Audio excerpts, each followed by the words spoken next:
Welcome to the Open Paddock RallyCast. In this week's show, we return to Co-Driver Corner. And I guess, well, you could call it that because we keep having so many co-drivers.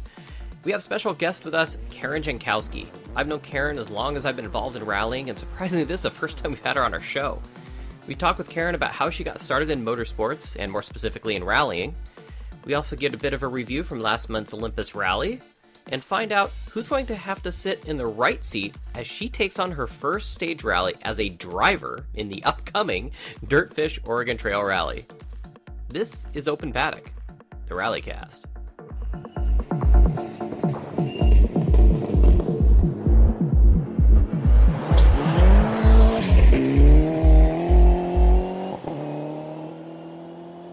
Well, good morning, good afternoon, good evening, or whenever it is you listen to our ramblings. I'm your host, Mike Shaw, and with me is my co-host who needs no introduction at all, so I'm not going to give him one. Oh, it still makes me laugh. That is my favorite one-liner from my childhood, and yes, you just made me giggle, because it's so many childhood memories associated with that one You're a line. punny guy, it makes sense. Yeah, that's me. All right, Ian, how you doing, man?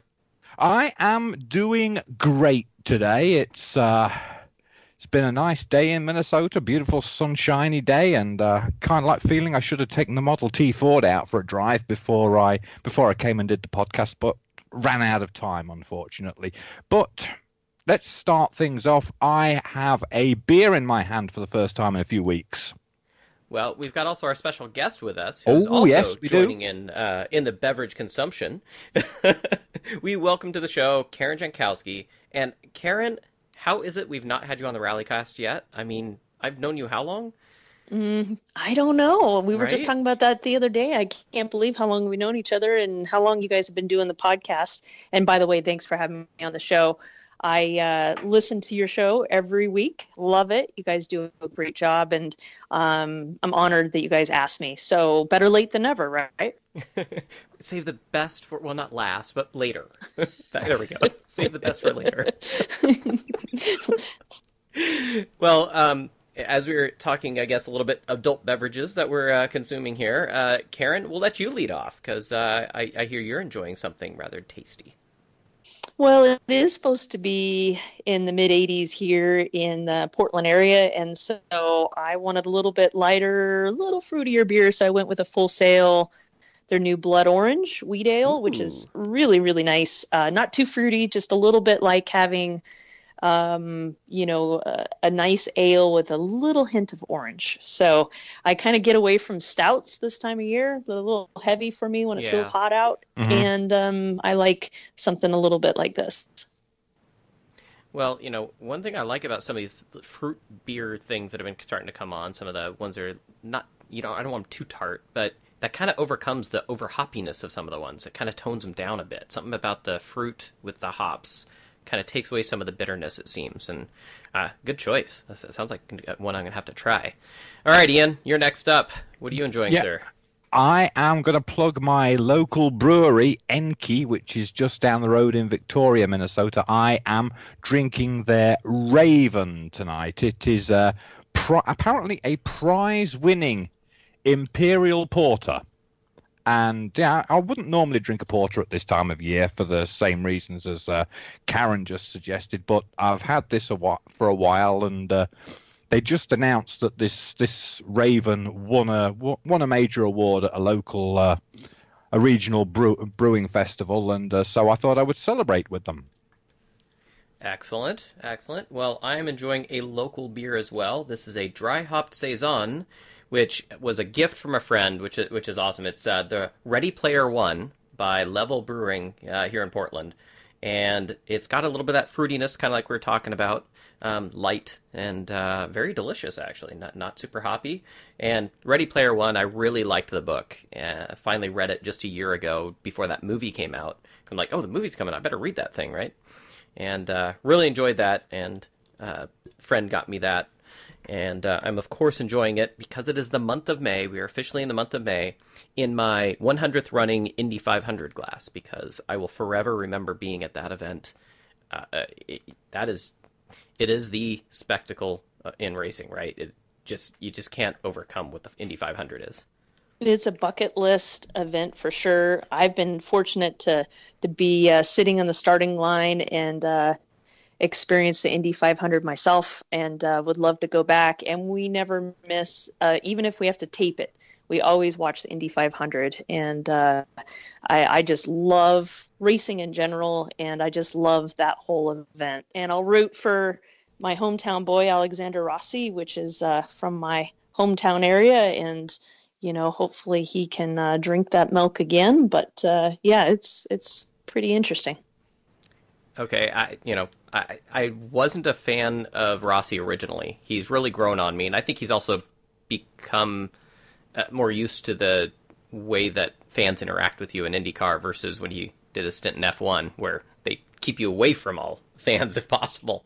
It's just a very different environment. And when I went to the 100th running, that's when he won. His car actually ran out of fuel, right, on that last lap. And when he coasted to a stop, it was right in turn 4 where we were. So we got to see him right there. That was kind of cool. But yeah, he was a guy that at first we weren't sure what to think about him. I think he was maybe kind of stunned too, that he pulled it off. And I don't know, it was just like the contrast between him winning and what was it the next year we had Taku, right, and then we had Will Power. I mean, some of the when they won, they were just like crazy. And meanwhile, you've got, Rossi who's like really stoic about it. Well, and I wonder how much being on the show Amazing Race, a reality show, and things like that has helped him maybe, get a little more used to the celebrity part of it and dealing with the public. But, it's probably hard to say too. Well, and I got to meet him finally in person. He was at the he was at the World of Speed Museum.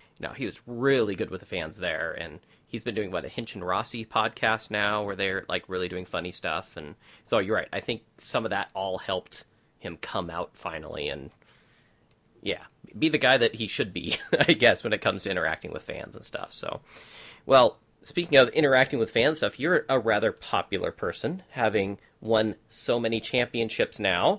I got to start and figure out how it all started, though. You said you've been a motorsports fan for a very long time. Karen, how did you get bit by the racing bug in general and then rallying?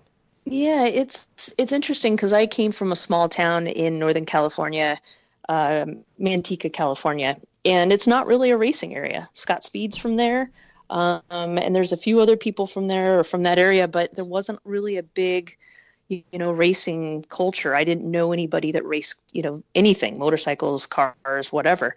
And then in 2003, I had a friend that took me to a rally race, and it was Rim of the World. And I was absolutely hooked, not just because there was a lot of women racing in it and everybody was having a blast, but it just was just a whole different world, full of, challenges. I watched some of the stages, and I just was just in awe. And then in 2004, there was a production two-wheel drive team that was looking for a team manager and a crew chief. And so I joined them, and they won the championship, and I helped them for a couple seasons. And then I really wanted to try it myself. I'm not really good at sitting on the sidelines. So then in 2006, I went to Primitive Rally School, and literally the next week was Oregon Trail Rally, and a team was looking for a co-driver. And I said, well, if you don't find somebody, let me know. I guess I can do it. I don't really know anything about co-driving. I really want to be a driver. And they called me a couple days later and said, we really need somebody. So borrowed suit, borrowed helmet, borrowed everything, get in the car, Scott Kovalik, Eagle Talon, and it was pretty epic. We finished all 3 days, and I fell in love with the sport even more. So then the phone started ringing for other co-driver gigs, and I just started co-driving. And I always said that I would drive at some point, and I can't believe it's been 13 years later. Like, holy crap, where did the time go? It does go fast once you start, racing season, right? I mean, next thing you know, it's like, whoa, it's the end of the year, and another year's starting. Wait, what happened? Yeah, and when you work full time and you're doing that, I mean, time really does go by quick. And so that's pretty much how I got into it. And, I've done some driving off and on, rally crosses, go-karting, things like that. But yeah, just been focusing on co-driving the last several years. So, but you went from spectating as a fan to helping manage a team and then into the co-driver's seat, becoming a professional rather quickly in 3 years. Wow, that's pretty darn quick. But you know what? That's what makes rally so cool. All these racing series we're talking about, IndyCar, and then you have Formula One and WRC and sports car racing and all the NHRA. It has a pretty significant barrier to getting in and getting started. The great thing about rally is it's so easy to get in and get started. And I think that's what makes one of the many things that makes our sport so cool. Yeah, sometimes it's just a question of like being in the right place at the right time, isn't it? Because that's how I got started. Somebody just happened to ask me if I would be interested in co-driving, and it was just because I was a member of the local road rally club. Yeah, exactly. And I've heard a lot of stories, or somebody volunteers at an event. And then the next thing you know, they say, oh, you know what, I want to try co-driving, or I want to start driving. I'll buy a car or rent a car. So the barrier to entry is pretty low in rally. Mm-hmm. Well, we'd like to talk a little bit more about the history of you co-driving, but you already kind of led us into the fact that, getting behind the wheel and whatnot. And we said it in our intro that you're going to be racing in your first, I think, competitive stage rally, right? Coming up with the Oregon Trail. Yeah, it is my first stage rally as a driver. And it's a perfect time for me. I really wanted to make some changes. And, I had a good friend pass away earlier this year, and I realized, what am I waiting for? I don't want to have any regrets. And it's been much longer than I ever thought it would be before I actually drove. And so, it's Oregon Trail is a full circle thing for me. It was my very first rally. It's the rally that I've done the most, and it's the rally that means the most to me. So I don't want to get emotional because it's very emotional. It's a very special event. That's why I'm part of the organizing committee for Oregon Trail as well. And so if I look at all of the events in the U.S. and what event I could drive, my first rally, it had to be Oregon Trail. And it really, for me, had to be now.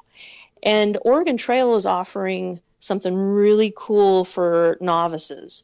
And it's part of the Rich Olmsted Regional. And for those that didn't know Rich Olmsted, he was a good friend of Mike and I's and many other people. He was all about helping newbies get into the sport. He had such enthusiasm and excitement for rally, and it was so infectious. Oh, he was such a passionate man about the sport. You could hardly shut the man up. It was great. Yeah. He had so many stories. You just you felt like you were there the way he told them, and you wanted to be there yourself. Exactly. So it's very fitting that this regional is named after him. There's a special even entry fee for novices so that the money part is less of a barrier for people trying. And it is great to see this event have so many novice drivers. And I really think that, this is a deciding factor for a lot of folks because, I love seeing new people get into the sport. Yeah. Are you having a lot of trouble passing yourself off as a rookie? Being able to get all that experience. Fair play there. Yeah. Don't tell him. Well, I am.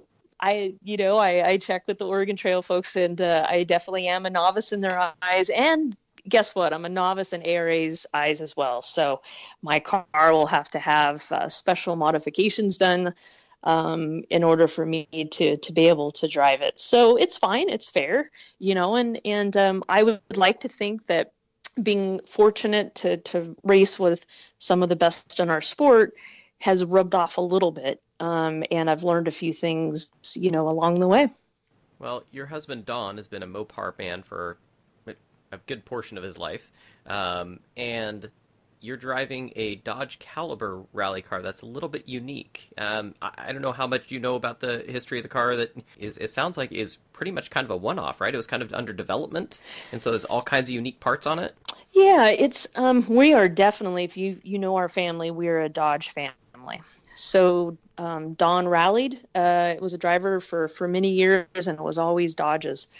And my first championship was in a Dodge SRT4 Neon that he built. And so, the Dodge brand is very important. I raced actually for Dodge in Targa, Newfoundland for a couple of years. And so it's a special brand to us. This caliber is, definitely not your normal caliber you would see on the road, but in some ways it is. It's just got a few modifications that make it a little bit different because it is an SRT4 caliber, and they didn't make that many of them. And so, unfortunately, when you break things, it's a little harder to find a radiator for an SRT4 caliber because there's just not that many of them.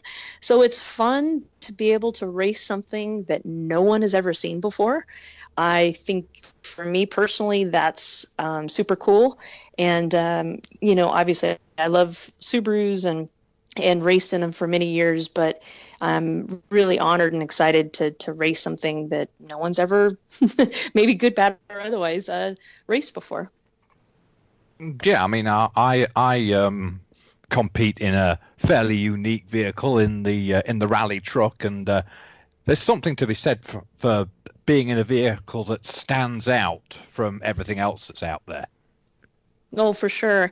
I've rallycrossed this car quite a few times, and it is so much fun to see people's excitement when they see it. They're like, seriously, really? And I'm like, yeah, really. And so Don and I ran Doo-Wop's Rally actually in this car.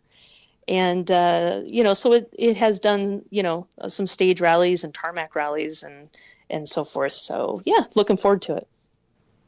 And it looks like a proper race car. That's a great, just the livery on it's really cool, and I mean it's a proper Mopar race car. It's neat. Yeah, Don built a really, really good car. He is a great car builder. I don't mean to brag on him too much, but as a crew chief and car builder, he's definitely one of the best out there. And so, it's really exciting to be able to drive one of his cars. And of course, getting ready for Oregon Trail. You said you've done some a little bit of testing. You said you did Doo-Wops in it. And what other events, I guess, have you done to just kind of get yourself behind the wheel a little bit more and get ready for it? Yeah, it's a good question. So a bunch of rally crosses over the last few years have all been in this car. And actually going to be doing another one this Saturday. Just getting as much seat time as I can. Some go-karting and some other things as well. So, just trying to, especially between now and Oregon Trail, which is just a few weeks away, just get as much seat time as I can. The one important question, actually, we should probably ask this. You're a co-driver. Who's going to co-drive for you? Because, that's kind of a big deal. Who are you going to trust in that right seat? Because, I mean, you're a multi-champion. Come on.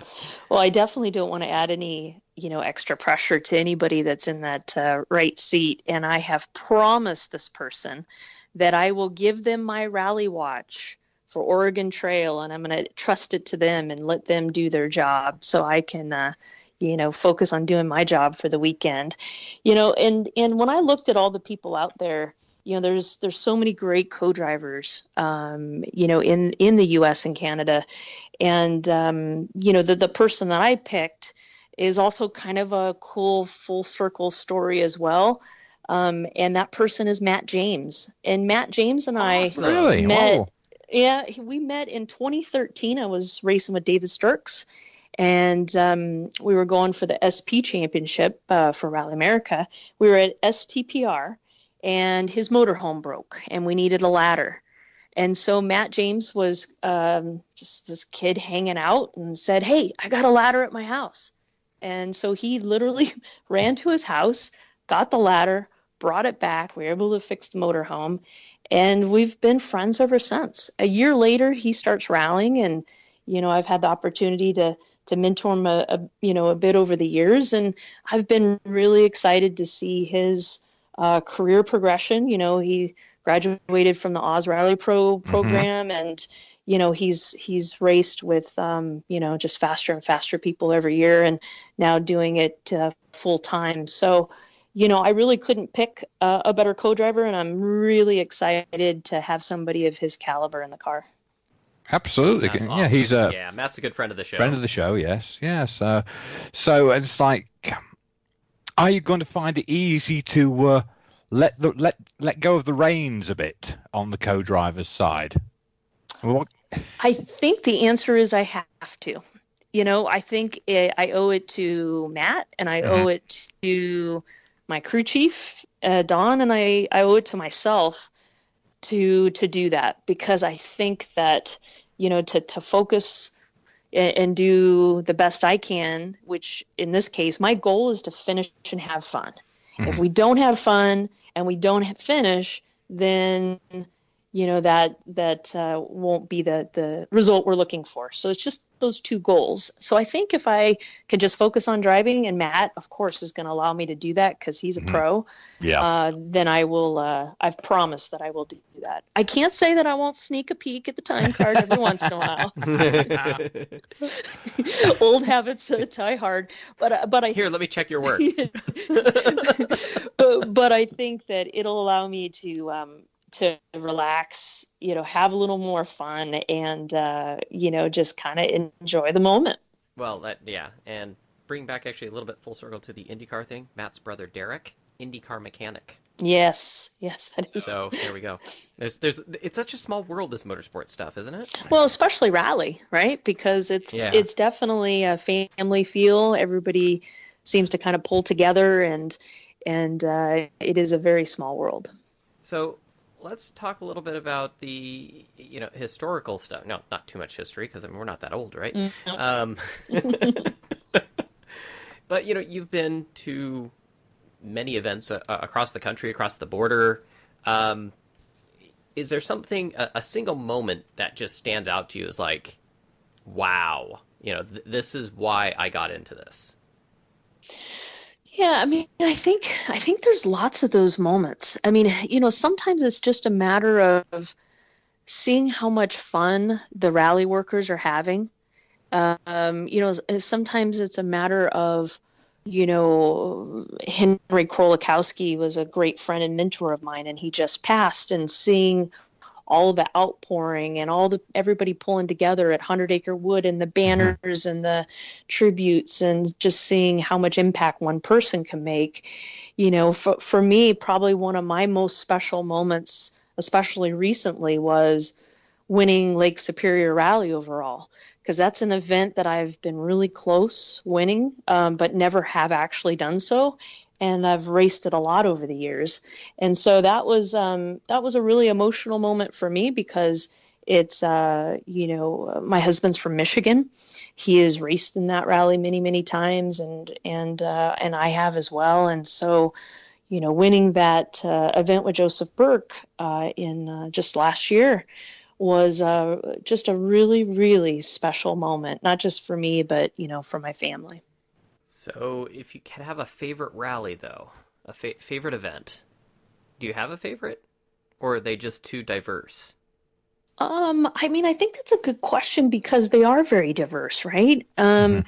I think that Lake Superior that I just mentioned has just this perfect set of roads that are tight, twisty, and they just kind of have a song to it. When the driver and the co-driver are in perfect harmony and the car is Mm-hmm. working well, man, that is just such a cool event. Mhm. Yeah, and then you go to the West and Oregon, and the roads are fast and they're fun. And I really truly love this event. PIR on Friday night in Portland, Oregon, and seeing those hundreds of people, 1,000 people, whatever the number ends up being every year, just having an absolute blast, getting acquainted with rally, and then hopefully going out on Saturday and Sunday and watching us race, out in the Dalles and Duffer and so forth.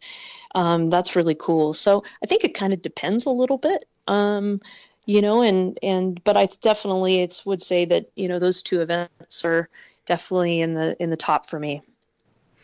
Well, we know that you've been partnered with Jeff Seahorn for a few years now. I remember when you kind of first started working with him. When I first saw Jeff out there and talking with him and whatnot, very fast, natural driver, right? He can read the road like nobody's business. He can tell the grip levels. You having been with many fast drivers in the past, but were familiar with some sort of note system, Jeff had no knowledge of that, right? He was mostly driving what he was seeing. What was it like getting someone to learn to trust that system and teaching them along to become, well, two-time champion? You guys were second overall last year, which is just crazy when you're going up against, factory Subaru and things like that. Yeah, we met back like 2014, and I started co-driving for him at Idaho in 2015. And you're absolutely right. Jeff is one of the most talented drivers out there. He is. Some of it is his motorcycle experience. I think has really helped him, then transition to rally. But he is a really great driver, and it's really cool. We've done so many great things together. We've had great times in the car, and yes, and picked up some championships, along the way. And I think, one of the proudest moments is the last 2 years, we've been the top privateer team in ARA. And that's a hard thing to do because, competing against factory teams with a budget that we have is very difficult. But I think because of great partnerships that we were able to build together, as an example, Amsoil last year, now they're the series sponsor for ARA, and continue on with Seahorn Rally Teams partnership, and then the local sponsors like Dick Hanna Subaru and Nameless and Primitive, who are three companies that really support the rallyists, and supporting, our team has been absolutely, imperative. And so, I think it's all of those things. But, as any good partnership, happens, sometimes it's time to make some changes. And, there's never really a good time for that. But, Yeah. Now feels like a perfect time. So, with my goal of not only driving Oregon, but other events as well. And, Jeff's really poised, now and in the future to continue with that success, that he's had in the past. Well, it's going to be interesting to see someone else maybe on that other side of the car, but we're super excited to see you, though, in the driver's seat. That's going to be really, really awesome stuff. We also wanted to, I guess, talk about some other things that you've been doing. Besides co-driving and whatnot, you also are part of this program called B.R.A.K.E.S. Why don't you explain a little bit of what the B.R.A.K.E.S program is like? Yeah, B.R.A.K.E.S is a nonprofit that was set up by Doug Herbert. If you're an NHRA fan, you're very familiar with that name. His two sons were killed in a car accident. It was a distracted driver.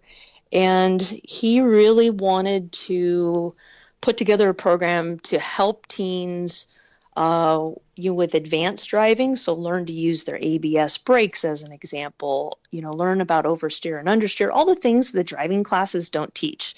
They teach you to parallel park, use your blinker, and so forth. But, when was the last time you practiced ABS braking? Probably Right. I mean, not. yeah, drivers, they teach you how to pass the driving test, not how to drive safely per se, right? Exactly. And what we've seen coast to coast is more and more schools have cut all drivers training. And so parents now, have to either, pay for that type of training or do it themselves. And so, now is a perfect time for a program like B.R.A.K.E.S. Now, B.R.A.K.E.S is free for the teen, and so Doug never wanted a teen to not do the program because of financial reasons. But that also means that B.R.A.K.E.S is constantly fundraising enough money to put these programs together. And so currently they've taught about 30,000 teenagers across the U.S. over the last 10 years. Wow.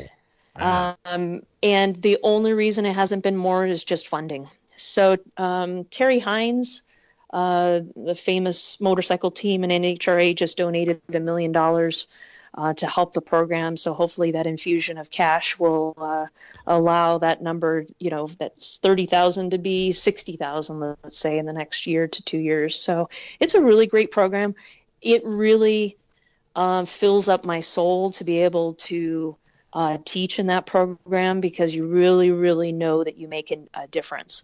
And so Dawn and I both teach for B.R.A.K.E.S, and we absolutely love it. And honestly, it's the same reason that I do so much coaching and mentoring on the rally side too, because I love to see more people get into the sport, and I love to give back to the sport. So B.R.A.K.E.S is just an all-around great program. So if you haven't heard of it and you have a teen that's got at least 30 hours behind the wheel, they've got a Facebook page, web page.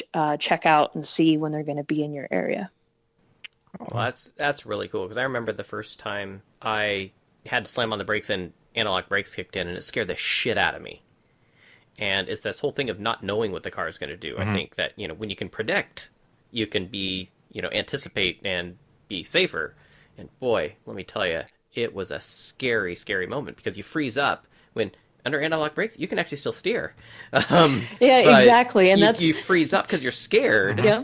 Because you don't expect this, thing, and the brakes vibrating and Yeah. It's a freaky moment. So that's awesome. That just one small element of all the things you guys teach. Exactly right. Imagine if you're 16 years old and you have to slam on your brakes for the first time.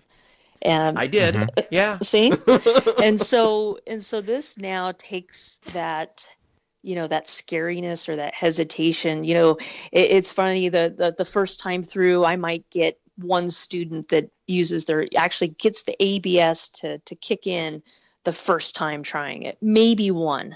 And then by the second time, it's like 70-80%, so and then, third time through, everybody's doing it and they're having fun and they've learned. And, you think about how much just literally brakes have changed. You went from having to pump the brakes to now, ABS brakes basically does that for you. Mm-hmm. And the B.R.A.K.E.S program literally stands for be responsible and keep everyone safe. And, I think they really do a good job on that.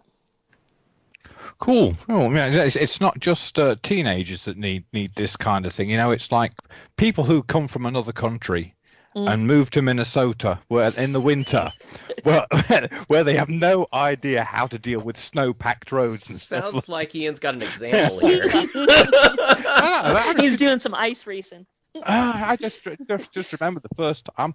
I'm still really nervous, even though I've been here like 20 years. I'm still really nervous about handling a car on white roads. It's I mean, if there had been something like that available to me at an adult level when I'd moved here, it's like it might have been different for me. But my wife and I won't road rally in the winter because I can't cope with being on white roads where I can't see the road surface, But my wife was brought up around here, and it's second nature to her to be driving in these conditions. I mean, it's like several times we've just like done a pirouette in the middle of the road because of the road conditions, and she just like lets it go around, and we slow down, and then we just drive away. Whether I would just like freak out. Some adults could do with this training as well, Well, it's funny you say that, because one of the requirements for brakes is a teen has to bring at least one parent. And then we teach the parents and the teens separately, but we teach the parents. And so we give them kind of a refresher. And, it's good practice, but then it's also helping them kind of, reiterate that with their teen after the class. And so, I do see a fair amount of parents that don't have a lot of experience with ABS brakes, as an example. And so it's always a good refresher, definitely, for all of us. And there's 4 different courses, but it's like I said, it's good practice. Mm-hmm. Yeah. Another thing that that interests us here on the podcast is this the Women in Motorsport initiative that the FIA are like currently carrying on with, and we've had Leanne Janilla on the show who sits on that the Women in Motorsport committee. And I just wondered what your take is, what your thoughts are on this the initiatives to get more women involved in motorsport. Well, first off, I think it's a great idea. I'd love to see more women in motorsports. I mean, I think I'm fortunate to be in a type of motorsport that has a lot of women competing. Mm-hmm. You know, a lot of events will do a picture of just all the women racing, and it's so exciting to see that number grow and grow. And it's not just co-drivers, it's also drivers as well. So I would say, you know, between drag racing and rally racing, that's the two sports where you just, you know, see a larger than normal, or average, I should say, you know, amount of women in motorsports. The FIA specific initiative, I think is great. I mean, I think any effort that we get, you know, behind that is good. You've got that new W series. You know, I don't really know what to think about it. I've got mixed feelings, but I hope it goes well, and I hope it's you know, it's successful. But you know, if I look at my some of my heroes in rallying, you know, the Gail True as an example, and even current drivers like Amanda Skelly or Kiana. You know, there's a lot of women that are racing, and you know, it's really exciting, you know, to see. Yeah, I must say that's one of the things that I really enjoy about this sport, is the fact that there's so much more diversity here, and it's just great to see. It just feels natural. I guess when it actually feels kind of weird when you go into a thing and it's just nothing but men around. I just feel more comfortable and normal when it's kind of a mix of everything. Obviously, we'd want more the merrier for sure. But yeah, I just think it's really cool that it is so diverse, and you know, you got, whether it's, you know, girlfriends or wives or whatever, women aren't just involved in just the racing part, whether it's co-driving, but you see them with tools, crawling under a car, all kinds of stuff, and it's really good stuff. I really, really enjoy it. So, well, you're seeing that I think more and more in motorsports, you know, watching Formula One and IndyCar and sports car racing like IMSA, you're seeing more and more women engineers, right? Engineers, and also on the crew. So it's not just drivers, you know, it's, I think, just throughout the sport. And so, you know, like Claire Williams in Formula One, I know she just retired, but you know, you can see a lot at all levels, which is, you know, I think helps the sport in general. I don't know that I necessarily agree with separating men and women like the W Series is doing. I think that's potentially more detrimental. But you know, I like us all racing together, and you know, like you said, Mike, it's just you know, more fun that way.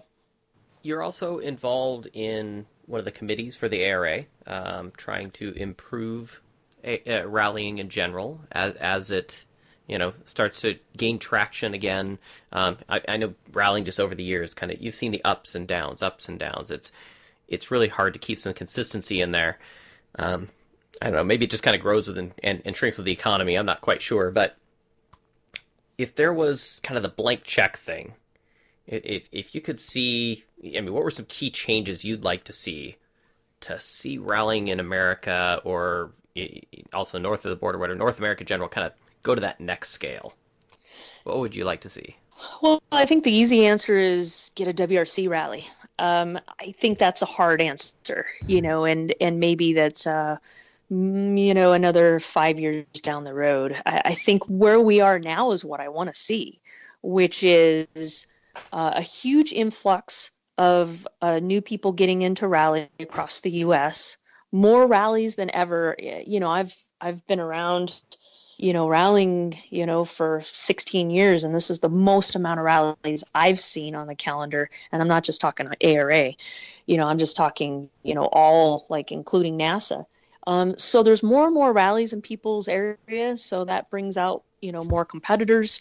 You know, I think that, when you're seeing entries like we've seen, 60, 70, 80 cars, that we haven't seen those kind of numbers in a long time. And so I actually think this is kind of a golden age of rally right now. The reason I got involved with ARA back with the split between Rally America and ARA is, as a competitor, I really wanted to help grow and maybe even mold the sport, or at least be able to provide some, input. And so I actually joined the competition committee back in 2016. And I was, on that committee.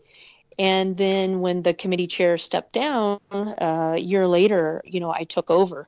And so, the competition committee is made up of fellow competitors, and it really just advises, makes recommendations to the series manager, and we're responsible for the RCR, GCR rule books. And so, we really kind of want to be that voice of the competitor.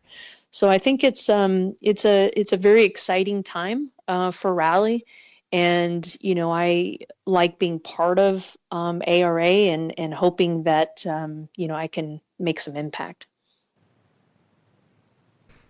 Well, like I said, yeah, it's been definitely exciting times right now, and I can't argue that things are looking pretty good. So just want to see that continued growth and more people maybe start to take an interest. And you're right, I think the more events that we have, the more that just, if something's in your area, you know it's going to happen. And that definitely draws quite a few people into it for sure. Well, and I think to tag off that, Mike, is, I think one of the ways to, continue to get more people into the sport is one-day rallies. So, for example, on the West Coast, we're pretty lean when it comes to one-day regional events. And I think those events are really critical because not everybody has vacation time like to do Oregon, which is really 3 days you'd have to take off. They have the even time. More than that with RAK-E. Yeah, exactly. And so, there's a lot of people that would prefer to show up on Friday night after work, register, and race on Saturday, or RAK-E on Saturday and race on Sunday. So, I'd love to see, more of those one-day rallies as we continue to grow as a sport. Yeah, so this would be a good chance for me to say everybody should go and do Headwaters here in Minnesota in a month, because it's a one-day rally. Karen Jankowski says you should go and do a one-day rally. Head to Headwaters and do that one-day event. Fair enough. What's that event like? Yeah, tell us about that. I haven't done that one yet. It's on a section. It's on a section of road that we use in the winter for Namaji Winter Trail Rally. And so in the winter, it's all like iced up and slush, or ice and slush and mud and snow. It can be a whole mix of conditions from like one side of the road to the other. But this time we've got Headwaters is going to be there. It's going to be in the summer. So it's going to be a perfect, smooth, high-speed, twisty, windy section of gravel. I think it's going to be great, but we need people to enter, and you're now plugging one-day events. So I'm saying yes, go to Headwaters because Karen says so.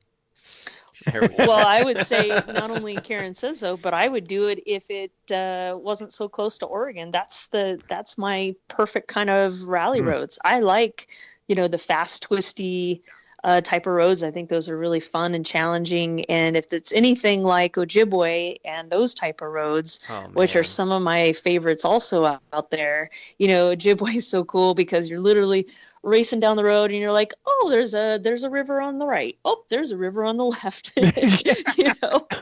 Yeah. And it's gorgeous. Not that I get to pay a lot of attention to that, but and it's just really fun, technical, but not too hard roads. So, I agree. That area is great. Headwaters being a one-day event is also wonderful, but the people out there too. I mean, you didn't really touch on that, but that's another great thing about racing in that area is just how wonderful the people are. Yeah, that's the Minnesota nice for you. Everybody is so friendly up there. Yeah, for sure. Aren't you the rally that you get like the event made cookies? Oh Oh, yeah, yeah. Oh, we had that at we had that at Namaji. exactly. Yeah, there was cookies were made by Usher. yeah, that's it, Mariana Usher. She made cookies for the volunteers there. So yeah, that's the kind Here of I am being Ian's memory for him. yeah. You did have one of my you did mention one of my bucket list events earlier on, but Targa Newfoundland, you've competed there as well. Yeah, I have to say, Ian, you have to do it once. Hmm. It is such a blast. And, I was spoiled because I was racing with Dodge at the time, Hmm. and 2006 was the introduction of the Caliber. So they bring out a Caliber for that. 2008 is the introduction of the Challenger. So they bring out a Challenger for that, which, by the way, Challengers do not make good rally cars. Um, it's just Yeah. backing up it, on every tight corner because it's too big to fit. But it was definitely a fan favorite, and it is an absolute blast. Okay. Well, I'll put my name out there sometime. Maybe for next year.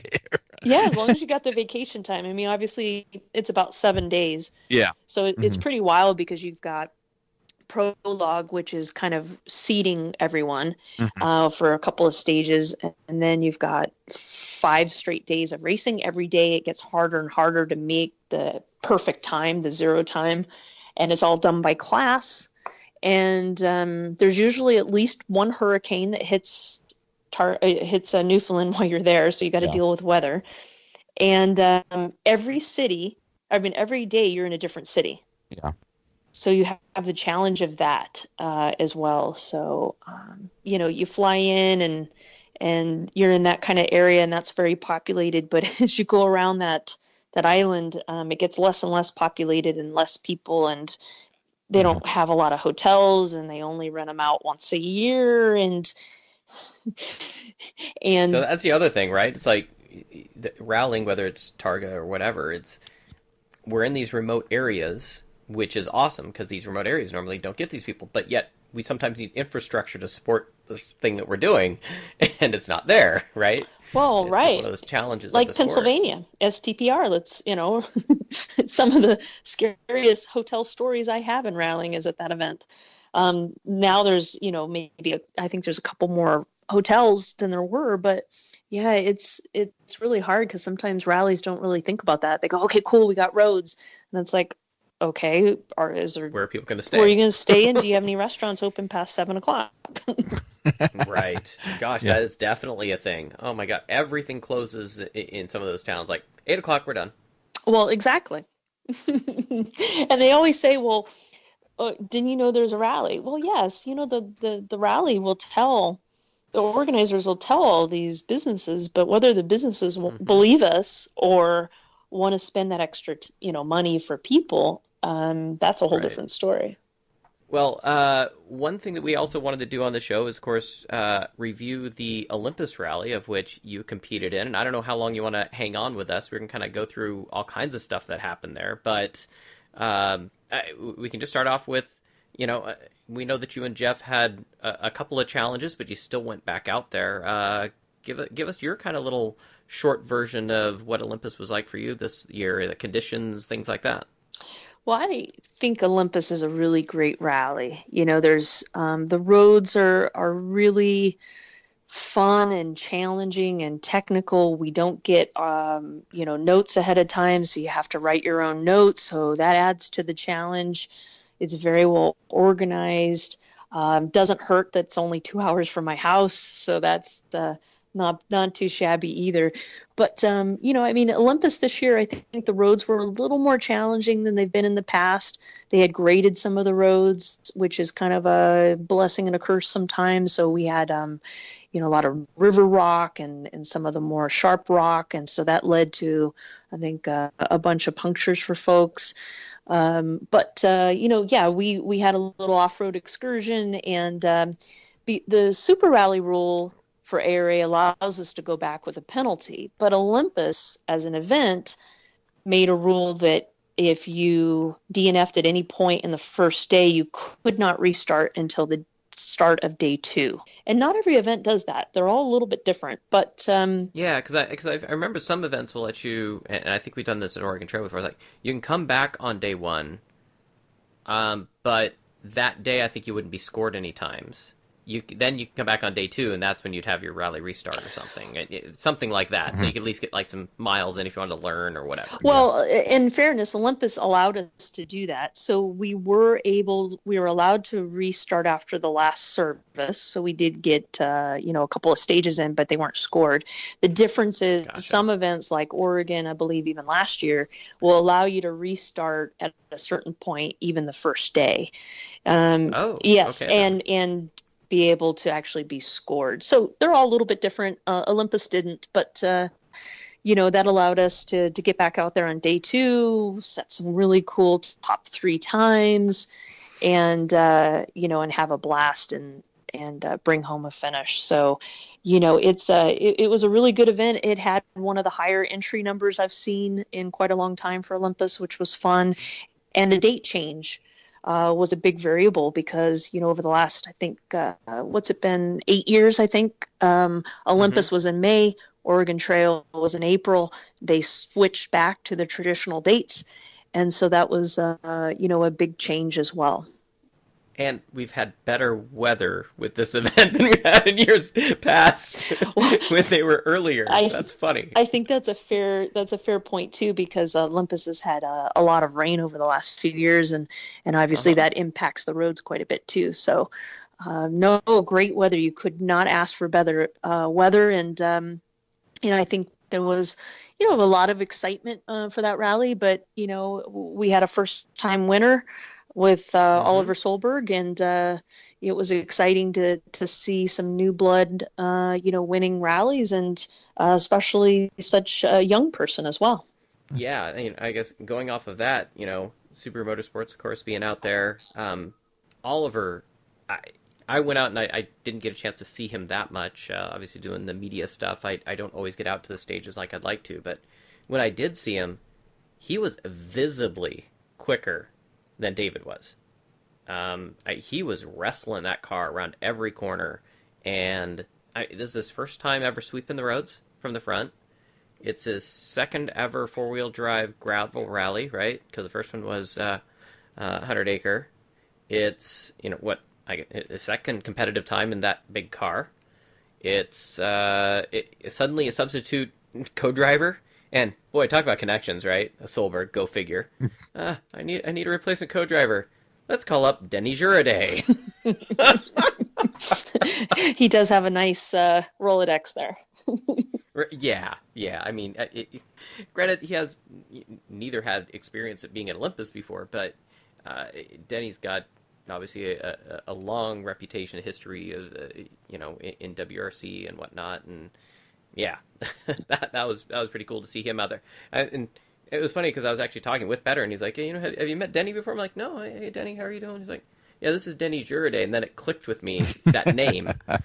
And it took and I'm like, holy crap, that's who that is? And people that follow WRC, look up EWRC results, and you'll see the long history. That'll explain it. Exactly. The guy's been around for a while. So I thought that was kind of cool. What I found really interesting, though, was just how on the edge Oliver was as far as, he literally, on both runs of Noatzel, drove the tires off the car. Just obliterated the tread on those things. Granted, they're using a different tire this year. They're still trying to figure them out. But it just shows how hard that kid pushes. Yeah, I saw his tires at one point, and they were like bald on the edges. It was he definitely used up the tires and then some. How hard do you have to really push to wear the tires? I've seen that kind of stuff in WRC. It's the first time I've actually ever seen that in American rallying. I've seen it before myself. I think sometimes it depends a little bit on the softness of the tires and the tires, and not taking anything, away from him. Just sometimes it also has to do with the tires a bit. But yeah, he definitely was pushing, and he's done a really good job. And I think for Oregon, Travis Pastrana's back in that seat, and I'm not sure when we're seeing Solberg again. Idaho. He'll be at Idaho. So I think what it is the unless they change something, Oliver's going to be doing every event but Oregon Trail and Ojibwe, and those are the two events that Travis will be in that car. So well, it'll be an interesting title fight then, because I believe Fatella is still in the lead in the championship. he is.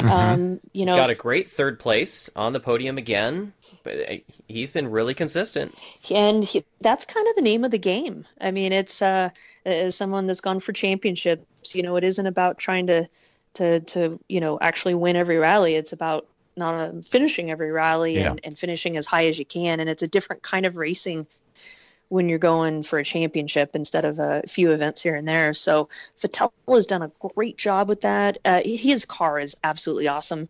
I did some sitting in the right seat for him on the test day at 100 Acre Wood, and I was very curious to see what that car would be like. And you know, it doesn't disappoint. It's a very exciting car, and you know, I think Joseph Burke's car is also extremely exciting. Oh yeah.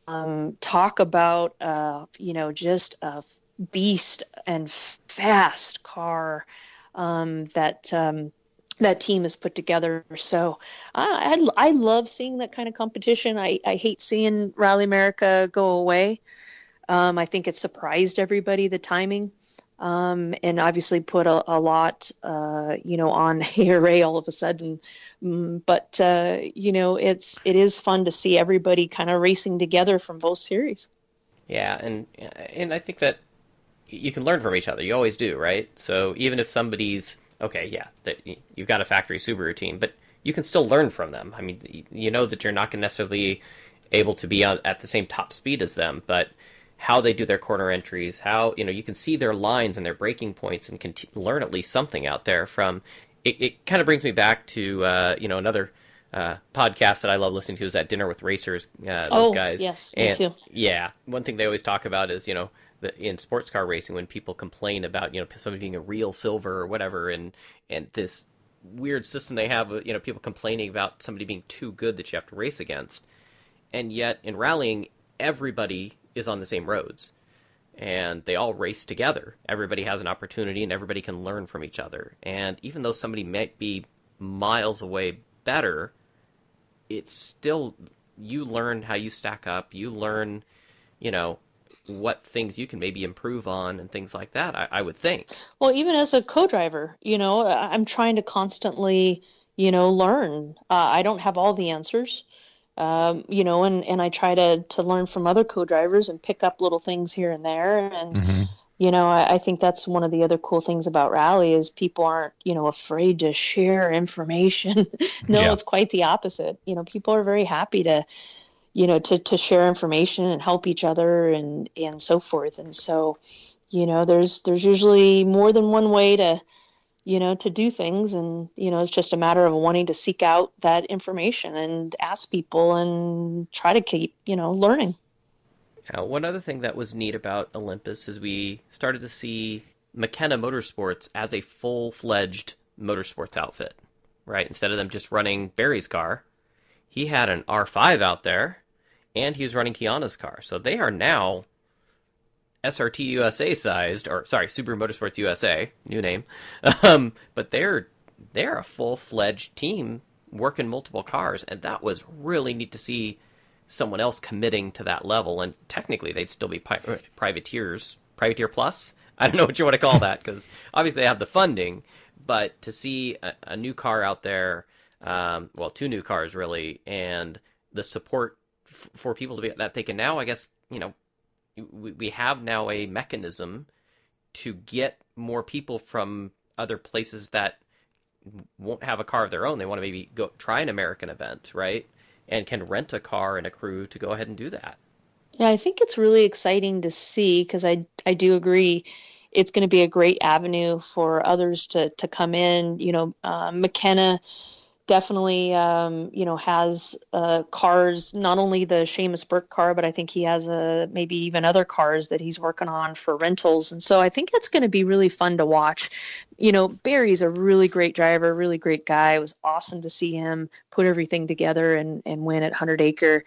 And then seeing Seamus go from the cool old school Escort to this, this that was an R5, I believe, that he raced at Olympus, and what a great car that is, and like you said, and even He had to learn a lot in that thing. He had to learn how to drive again, basically, because it's so different from what he's used to. He's used to the old torquey. Last time he drove four-wheel drive was the Evo, and this thing you have to drive it up on the rev range, near the rev limiter, or it just doesn't work. Yeah, definitely a So totally different car for sure for him. So that's it's going to be fun to watch, and I love that Kiana's part of that team, and she's racing in France this year and getting a bunch of seat time. You're seeing her get quicker and quicker, and honestly, any kind of racing, it's all about seat time, and rally's no different. And so it's fun to see her continue to grow and get faster, and that whole team continue to be successful as well. Yeah, I'm not anti Subaru, but I'm just happy to see other makes of car making more competition for us. That's the great thing for me. Yeah, I agree. It's tough though, because it's a catch-22. The reason we see so many Subarus is they have the best support in the U.S. of any manufacturer. One of the reasons that Jeff and I was able to do the things we were able to do for the last 2 years was also Subaru and their contingency program and their early entry program, and all the things that they've offered. And even with David Sturks and myself, same thing. It's that same program that allows people with day jobs like us, to be able to race at that top level. And so without it, I think it would be very different. And I'm thankful that Subaru has continued to support rallying in the U.S. like they have. Yeah, nobody comes close. I mean, there's other contingency programs out there, but it's like, I mean, it helps a little. I will say that there's a lot of good tire contingencies right now, which is kind of cool. There's big competition kind of among all the different tire manufacturers out there that are helping out with rallies. So that's kind of neat. Tires are a really expensive component to rally racing, and the faster you go, the more you're wearing those tires out. And that's true. The faster you are, for sure. Yeah, and so it's the Seahorn Rally team sponsored by Maxxis, and that support was huge. You think about how much an average team spends in tires a year. It's pretty astronomical. So now you've got Cooper, in the mix. You've got Hoosier in the mix. It's really exciting to see all these manufacturers, stepping up for rally, not only offering contingency and some free tires, but also doing a lot of development as well. So it's really fun time for, I think, rally tires in America, and just having a lot of options instead of just, Pirelli or, D-Max as an example. So it's pretty cool. One other thing we saw out there at Olympus that was interesting is, and he's competed out there before, but Brandon Semenuk and John Hall, they're out there in a side-by-side this time, which I wasn't sure if Olympus was going to be able to do that. I mean, David Sturks did it last year for the Tour de Forest, but they had to trailer it, to the side-by-side to some of the stages, except for those that were like closely connected where he could drive it in between. And it was interesting to see that car actually got a chance to get a pilot car kind of following it when it went from basically on the transits, which I thought that was kind of neat. But a little bit of, I think, frustration from John Hall in that they don't score them among the overalls. They put them kind of, you're in your separate class, even though you're, he was like fifth fastest, fourth fastest, somewhere. They're freaking quick. Except for the car would top out, I think, like at 80 miles an hour, not go any faster on the long straights. But in the corners, that thing is just so nimble. It's definitely right up there with the top cars. So a little bit of controversy there with the whole side-by-sides versus regular car thing and the whole rally world stuff. But it was great to see something else different out there, like you're saying, Ian.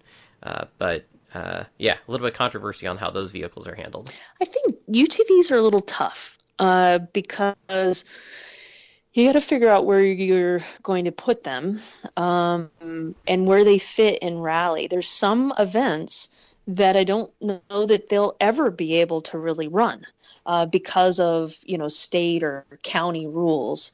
And, like Oregon, our Oregon event, that's we're not able to accommodate UTVs. So I think that's, always, at least for now, going to be a challenge. You have events like Idaho where UTVs are allowed on the just regular roads. And so it makes it very easy to accommodate them. UTVs have their own separate championship like other classes in Rally do. Mm-hmm. And I think as we continue to see more and more of them and also more and more events being able to figure out ways to accommodate them, I think that that's going to be a significant growth in the sport. So it's fun to see somebody as talented as Brandon Simonek, come in and you have, drive I think it's a Yamaha UTV. And obviously he's done, very well, and we're seeing more and more people, doing so as well. And I think, also too, you're seeing folks from desert racing coming over too, because, the USAC world, Baja 1000 and those type of events have had UTVs for years. So pretty exciting, I think. I think it'd be interesting to see maybe kind of manufacturers wanting to go at it, and with the UTVs and again just draw more eyes to the sport. Just it'd be interesting how they segregate them, but the argument can pretty easily be made that they're still not a car, they're not street legal everywhere, and yeah, it's the whole transit thing and stuff, and how that's part of rallying, right? You, especially as co-drivers, you guys know that, figuring out when you leave and arrive at the right time, go into the ATCs and all that, that's all part of classic rallying. That's part of our competition, performance rallying. It's all part of it. And having this kind of separate thing that UTVs are sometimes allowed is kind of confusing. And yeah, I totally like having them there on the roads. I don't know where to fit UTVs in the rally world. It's like there's benefits and there could be not so good things because they're not really a car. Well, and it's tough for them too, because if you think about, for example, Tour de Force, where they had to trailer their UTV to every stage, teams like David Sturks had to have basically extra crew person because they needed, basically, one person that could basically drop it off, and then the next person has to get over to pick it up and then do it over again. And some of the transits were really, really long for them to do that. And so, yeah, I think there's a few kinks to work out, but just like anything that's new, I think we'll get there. Well, it's good to see at Olympus some of your old rivals who've had actually some engine troubles again and again, unfortunately, or was it drive shafts, engine troubles, all kinds of things. Cam Steele and Preston Osborne, they ended up actually coming out with the win in the limited four-wheel drive. I was definitely happy for them. Sucked for you guys, sorry, but if there was somebody else going to win that one, it was great to see them finally get that mechanical monkey off their back. Well, it sounds like talking to both of them before the event, they were pretty confident that they had figured out their engine challenges that they've had in the past. And so, having them, do so well, get that past them and so forth. It was, like you said, it was really fun to see them kind of put that all together. And then Preston's actually joining me at Oregon Trail, being his first time ever driving. I was going to lead into that, yeah. Yeah, so we're going to have these co-driver as driver challenge going on, right? Yeah, we get any more, we can actually do like a little, prize fund or something like that. But yeah, it was fun to see that. But it was also kind of sad to see, some of the other Pacific Northwest folks, like Sam and Travis, have some. Yeah, both had motors that went early on, really early on. Yeah, so that was really sad to see, and hopefully we see both of those teams at Oregon.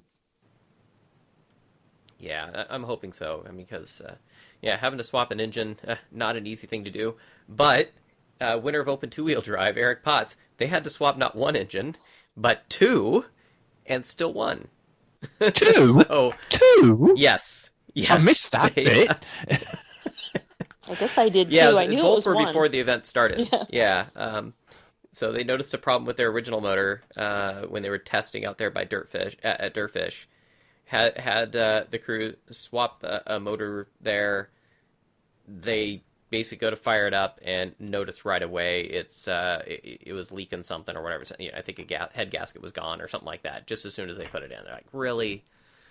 And so they had to swap yet again before they could get the rally underway. And it was not tuned properly for their whole supercharger and stuff that they got in that car. And so they really had to deal with some interesting electrical issues where the motor was like wanting to go into limp mode sometimes or whatever. But they managed it, kept it under control, and it's an endurance sport, right? So if you can manage the conditions and manage your vehicle, you can still sometimes come out on tops. And actually, that's their second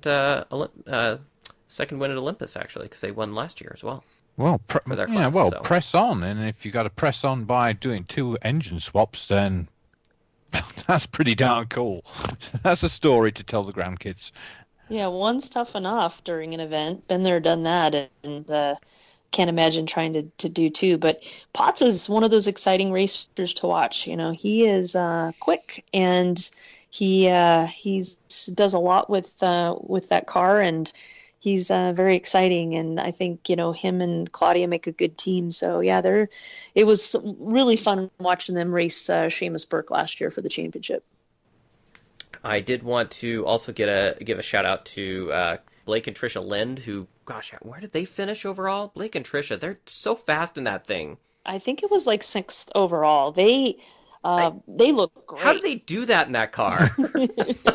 Well, I got to tell you, that primitive car is fast. They built a really great car. Just watching a bunch of the post-event videos and so forth, he was just driving the snot out of that car, and got another top 10 finish. They actually won 2 regional championships last year, maybe even 3. So yeah, they're really a team to watch, and really fun to see them continue to do well. And of course, being from Primitive, which also supports your team, so there you go.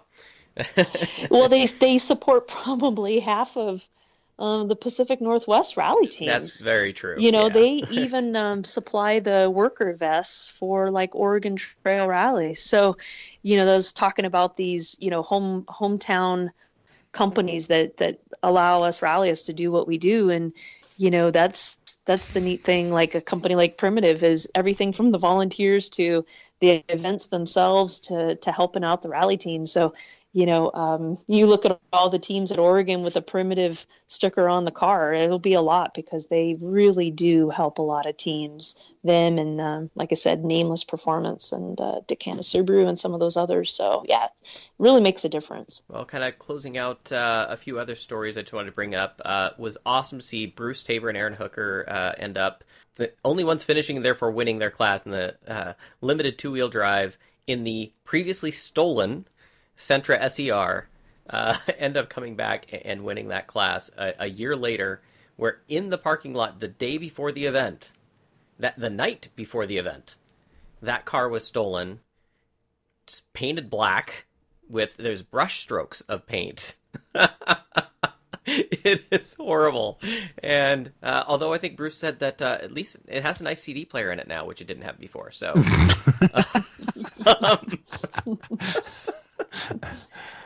God, how long was that car gone? 4 months, I think? I think it was about 4 months. Yeah, and then they found it. And just crazy that car came back and that they were able to, get it fixed up to go back out rallying again and then win their class. That's a story for the ages right there. Well, and the whole family is, if you think about it. You look at how well Mark and Matt do, and Kristen, and of course Bruce. I don't know of any other family in rallying that is, so active, and literally the whole family rallies. So. Yeah, exactly. Yeah, we did a little bit on them with the folks with the media crew thing with ARA, and they are just fun. And everybody definitely does really well in there. Um, One of the other stories out of the weekend, the Press on Regardless award goes to Larry Clark because holy cow, I saw that car come through the finish, that BMW M3, which is a gorgeous car, but that thing was missing its hood. Its front right corner was munched in. I think I saw the left rear tire had a positive camber about 10 degrees. It was beat to heck, and he was still going to make it to that finish.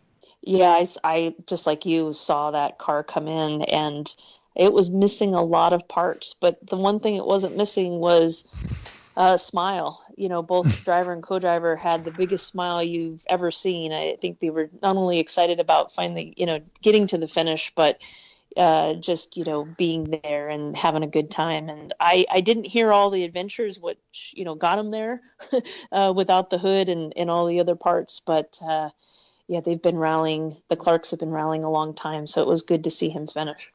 And I think one of my favorite stories of the entire weekend was the guy that had that other WRC liveried Subaru out there. And I'm going to probably butcher his name, but it's like Ngengi Wawaru. I'm probably pronouncing it all wrong. But apparently, I went over and I chatted with him for a second, and he says he grew up in Kenya. He saw Petter Solberg compete in the famed Safari Rally of that era, and he was just mesmerized.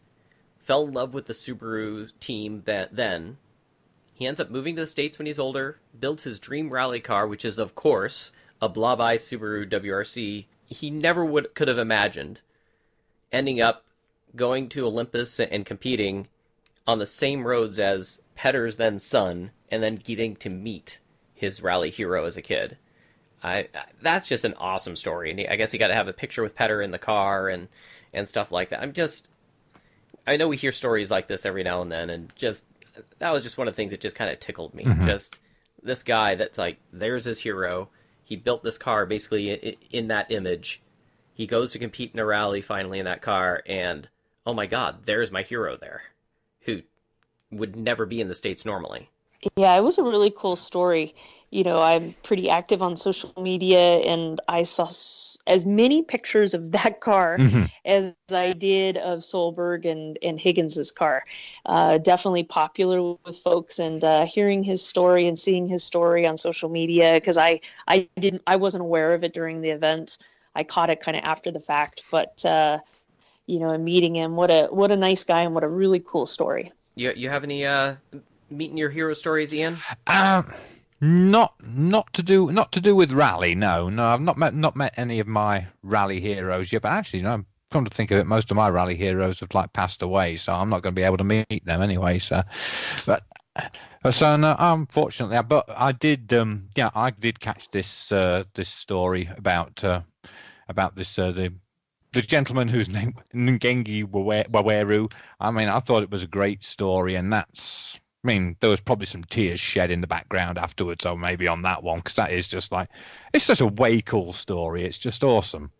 Well, of course, Karen's got many of her heroes, which are also in the music world. So we were talking about that the other night when we were chatting over a beer, and you've got to meet some of your heroes, right? Yeah, rally and music. I'm a huge music fan. I think I'm up to 150 concerts I've seen. So that's one of my favorite things to do when I'm not, racing is go to live concerts and having that experience. But a huge Bruce Springsteen fan, and actually got an opportunity to meet him, and actually won the tickets. It was a book signing, won the tickets on my birthday, so it was like the best birthday ever. I got to meet the boss, and he lived up to expectations. And I was recovering from second foot surgery, and I was in a cast, and he made a kind of a joke about it, and just such a nice guy. So, you're always a little concerned about meeting your heroes, that they won't live up, or they'll do something, and you're like, oh, I can't listen to you anymore because you were whatever.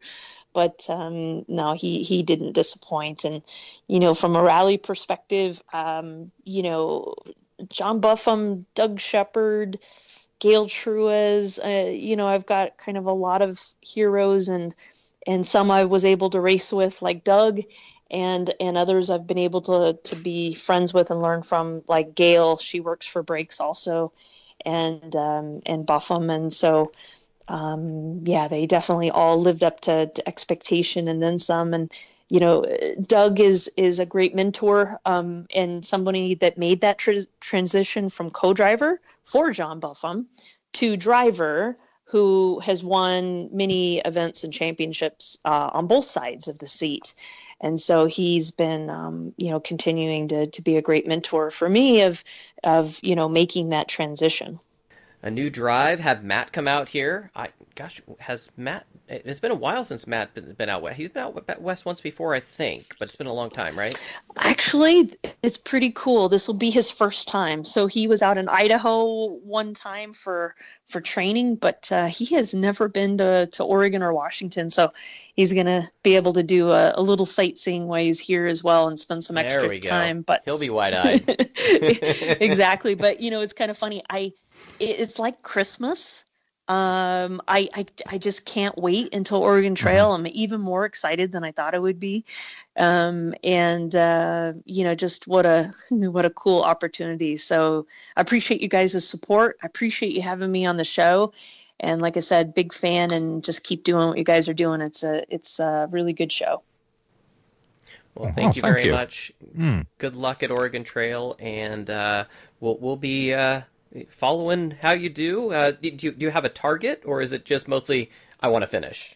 I think finish and have fun would be if we can have as much fun as I think we're going to have, and finish, my first race. I think that's even better than winning, because that is winning for me. So, I think the challenge for me is, I've been with a lot of really fast drivers, but I'm not fast. And so I have to remember that, my butt thinks, okay, this is how we should take this corner. And then I got to remember, my foot's got to remember, no, this is you. You can't do that. You can't do that yet. That's a good point. Yeah. So, because you're so used to that seat of the pants feeling, and it's going to be different. Yeah. Totally. Okay.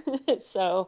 And you're in control of it this time. Yeah. I didn't even really think about it that way. Yeah. So it's definitely a different feeling. But yeah, thanks again, guys. You're welcome. Yeah, I can't wait to hear about the driving experience and see how it. Yeah, we'll have to have you back on and have you give us a little bit of a review of what it was like. So it'll be. Maybe we can have you and Preston both on. There we go. Co-drivers who became drivers show. Perfect. I think that would be a great show, and especially from that first time perspective and both going through it. So, yep, deal. That sounds great. Excellent. All right. Karen Jankowski, you are a treasure. You are so much fun. And good luck coming up at the DirtFish Oregon Trail Rally, presented by Wilsonville Subaru and Mountain Dew Kickstart. And a couple other quick notes. We wanted to mention that the High Desert Trails Rally was also this last weekend, and our guest on our show that we had, which is the chair of the California Rally Series, Jennifer Stonecipher, she and Terry Stonecipher finished third in their class at that event. You can find all the scores and whatnot on NASA Rally Sport, and of course go to the California Rally Series Facebook page. They got all kinds of updates and stuff there. Some other events that happened also recently. I believe you were following what was going on with Ken Block over the weekend, Ian? I had a quick check-in on Ken Block and Alex Gelsomino there on the Cosy World Tour and Rally Whangarei in New Zealand, and they had an unfortunate DNF both days when they had a steering pump failure both days, so they didn't finish the event there, but Alex's wife, Rhiannon, along with Brendo, they had at Targa, Tasmania, they had 6th in class, 15th overall, and were first in front-wheel drive in their Hyundai, what is it, i20? i20. i20, yeah. Yep, i20N. So great success for them there at Targa, Tasmania. And a factory drive, which is awesome to see them get in a factory seat. Targa, Tasmania, those Targa events, those are pretty epic. And, love to see one of those in person. That was like 6 or 7 days of Six, racing. 6 days, Stuff. yeah. And Colin Clark was doing like daily reports as well, so Yeah, it was well done. super. Yeah, great to be able to follow along with that. All right, so our next upcoming rally events, we got a little rally that's coming up in Chillicothe. There's just a few cars going into that event. Yes, Southern Ohio Forest Rally. What is the entry up to? I thought it was like nearly 70. It sounds like Karen Jankowski thinks it's over 80. So I was like, I'm not sure how many there is there, but there's a lot there, and this is a super regional rally that is going to be on the national championship round next year for certain. Yeah, it's got to be. I mean, with that much of a draw, it's just a must-have. And then, of course, Oregon Trail Rally is going to be at the end of the month, 31st through June 2nd, and that has 68-ish, I think, last I saw for the entry list. And we're really looking forward to seeing Karen Jankowski move into the driver's seat there with her co-driver now announced, Matt James. And we look forward to seeing him on the West Coast here for the first time and seeing these Oregon Trail Rally roads. So that'll be really cool. And I guess you said Headwaters is an event actually coming up, and that's hopefully going to get some entries. We mentioned that just a little bit earlier with Karen. Yep. So for those of you up in that area of the country, come on, enter into Headwaters. They need entries because right now there aren't any. The head-to-head waters. That's the phrase. That's the catchphrase. All right. I know there's been some issues with that event trying to run, but they've got that solved other than entries. That's why they're not able to run yet. So enter in that one if you're looking for a fun little one-day event. And, of course, remember you can subscribe to us on Podbean, on iTunes, Google Podcasts, or search your favorite podcast app. We're also on all the popular social media platforms. Please subscribe, tell a friend, tell your friend's friend, share, like, all that usual stuff. I'm your host, Mike Shaw. Thanks for listening, everybody. And remember, keep it shiny side up.